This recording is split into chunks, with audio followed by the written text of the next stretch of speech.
is considering a run. Mike Huckabee said the president was raised in Kenya, went to a Muslim school, and he hates America. But despite that, he still seems like a sweet person. So he sounds less like a presidential candidate and more like my aunt. And then, of course, there's Donald Trump.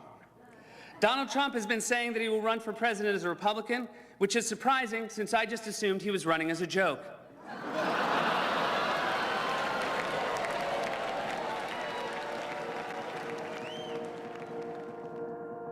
Now to the race for the White House, and after decades of very publicly flirting with the idea, billionaire Donald Trump says he really is running for president this time around.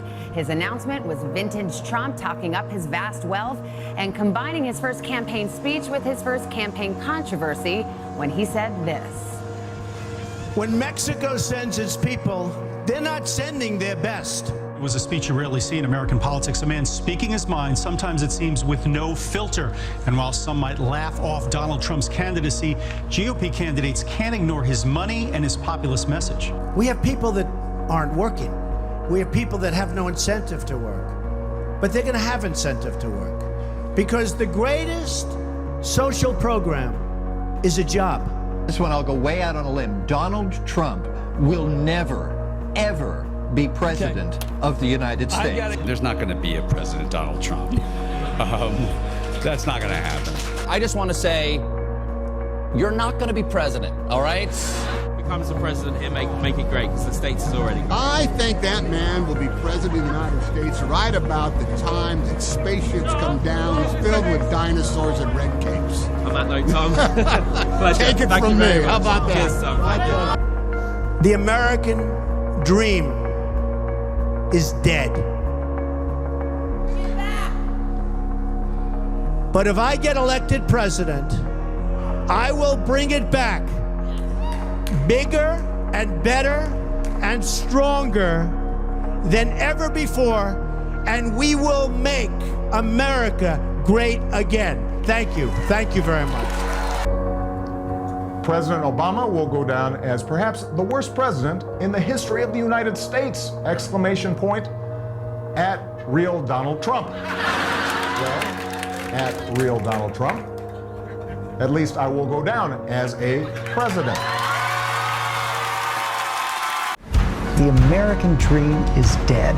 Now you're worried that all voters are going to hear them and say, hey, that Donald Trump, he doesn't love America. He doesn't believe in America. I love America so much, George, and I see what's going on with regulation.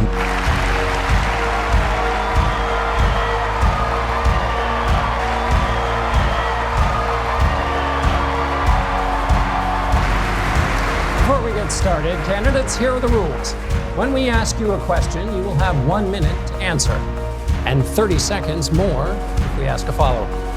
If you're attacked by another candidate, you get 30 seconds to respond. So in that spirit, we're going to work tonight to be more specific. Mr. Trump, I want to start with you. You've said it, as president, you'll get up to speed very quickly. You'll know more quickly as president than any of the experts. So you've been elected president.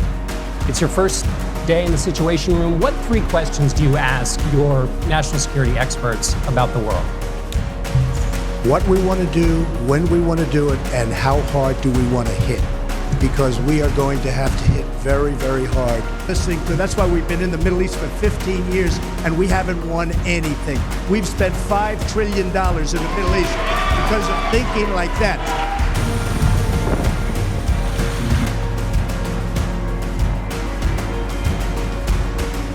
This is not because we resent success, but when more than 90% of the gains have gone to the top 1%, that's where the money is. And we are going to follow the money.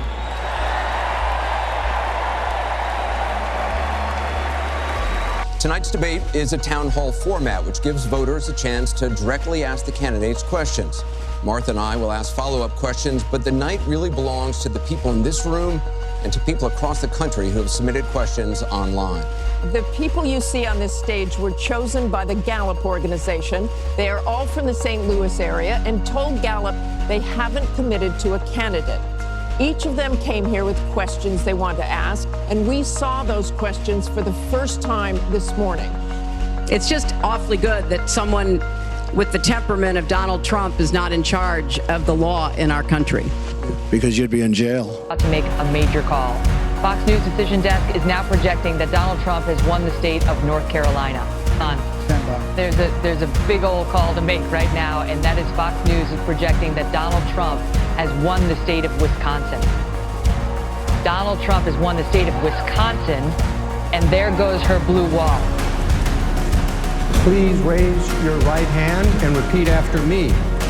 I, Donald John Trump, do solemnly swear. I, Donald John Trump, do solemnly swear. That I will faithfully execute. That I will faithfully execute. The office of President of the United States. The office of President of the United States. And will, to the best of my ability. And will, to the best of my ability. Preserve, protect, and defend. Preserve, protect, and defend.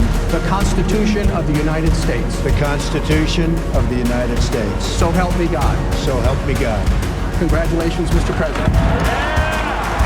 I have been very, very direct with Secretary Stoltenberg and members of the alliance in saying that NATO members must finally contribute their fair share and meet their financial obligations. Joe, come on in. Mr. Trump. Oh, look who he is. Look who he is. Ask Joe a question. You play reporter for just a second because we're making this. Joe's not allowed to be on your show. Yeah, he is. He was already on. He's already been on. I've got his vote. I've got his vote. Journalist. Ask him a question. How many years are you going to renew for? And will you take Sleepy Eyes Chuck Todd's place on Meet the Press?